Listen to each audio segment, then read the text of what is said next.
Big news చూస్తున్నాం. టాలీవుడ్ నటుడు Nagarjuna YCP అధినేత జగన్ను కలవటంపై టీడీపీ జాతీయ అధ్యక్షులు చంద్రబాబు నాయుడు ఆగ్రహం వ్యక్తం చేశారు. కొందరు నటులు జగన్కు సరెండర్ అవుతున్నారంటూ వ్యాఖ్యలు చేశారు. పూర్తి డీటెయిల్స్ తెలుసుకుందాం. మా ప్రతినిధి రవిచంద్ ఫోన్ లైన్లో సిద్ధంగా. రవిచంద్, టీడీపీ అధినేత చంద్రబాబు నాయుడు నాగార్జున జగన్ భేటీకి సంబంధించి స్పందించినట్టు తెలుస్తోంది, ఆగ్రహం వ్యక్తం చేసినట్టు తెలుస్తోంది. ఏంటి డీటెయిల్స్, ఏం మాట్లాడారు? బలి సినీ నటుడు నాగార్జున నిన్న వైఎస్సీపీ అధినేత జగన్మోహన్ రెడ్డిని కలవడంపై తెలుగుదేశం శ్రేణులు చాలా ఆసక్తిగా గమనించాయి. టీడీపీ అధినేత ఈ ఉదయం టెలికాన్ఫరెన్స్ లో కూడా ఈ అంశాన్ని చర్చకు తీసుకొచ్చి తీవ్ర స్థాయిలో ధ్వజమెత్తారు.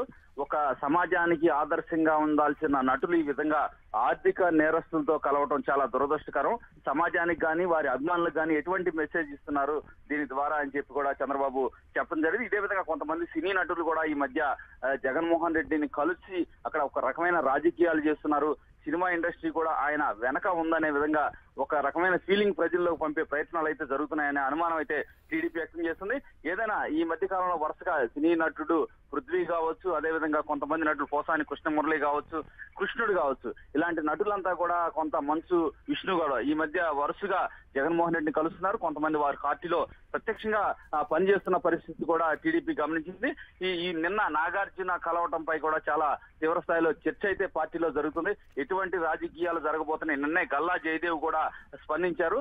నాగార్జున నాకు స్నేహితుడే, ఒకవేళ గుంటూరు కనుక అతను పోటీ చేయాలనుకుంటే నాతోనే సంప్రదిస్తారని కూడా గల్లా జయదేవ్ చెప్పడం జరిగింది. ఏదైనా టీడీపీ జరుగుతున్న పరిణామాల పట్ల చాలా సీరియస్ గానే ఉంది. నిన్న నాగార్జున కలవటం, అదేవిధంగా నారిన శ్రీనివాస్ కలవటం కూడా కొంత చర్చ అయితే పార్టీలో జరుగుతుంది. చంద్రబాబు మాత్రం నాగార్జున కలవటంపై తీవ్ర స్థాయిలో ధ్వజమెత్తారు. ఇటువంటి సినీ నటులు, సమాజంలో పేరు ప్రతిష్టలో ఉన్న సినీ నటుడు సమాజానికి ఎటువంటి మెసేజ్ ఇస్తున్నారు? ఈ విధంగా ఆర్థిక నేరస్తులు అన్ని కేసుల్లో ముద్దాయిగా ఉన్నారు, వారానికి ఒకసారి కోర్టుల చుట్టూ తిరుగుతున్నారు.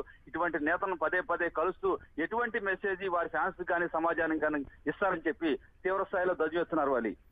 Thank you Ravichand.